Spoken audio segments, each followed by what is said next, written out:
Tens of thousands of years ago, the Melanesian people settled in West Papua. Then, in 1660, the Dutch colonized the land, including the islands that make up Indonesia. This lasted for around 300 years.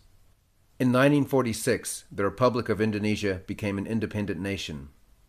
West Papua, however, did not join the newly established Republic of Indonesia and remained under control of the Dutch. The Dutch, realizing that Indonesia and West Papua are geographically, culturally, and ethnically different, began preparations for West Papua to have its own independence. In 1961, West Papua raised its flag, the Morning Star, held Congress, and declared itself an independent nation.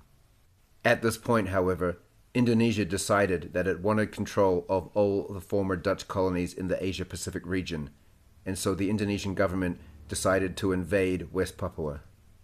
Consequently, fighting broke out between the Dutch, the Indonesian government, and the indigenous population of West Papua. In 1962, after a lot of fighting, the United Nations stepped in and took control of West Papua.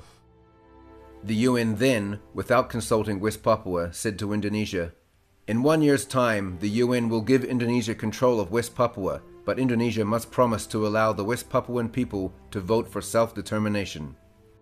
Indonesia then had control of West Papua for the next 7 years, during which there was much resistance from the West Papuan people. Despite the fact that West Papua was in conflict with Indonesia, the UN allowed the Indonesian government to conduct West Papua's vote for independence, entitled the Act of Free Choice. UN officials were present to ensure that it was a fair election, but it was not. West Papua had a population of 1 million, but only 1,000 people were handpicked by the Indonesian military to vote, under threat of violence to themselves and their families. This is now known as the Act of No Choice. Despite complaints from the West Papuan people, the UN sanctioned the vote, and West Papua has remained part of Indonesia to this day. Since this happened in 1969, at least 100,000 West Papuans have been killed by the Indonesian government, and many more have been raped, tortured, and imprisoned. The Indonesian government does not allow any foreign press or human rights organizations in West Papua.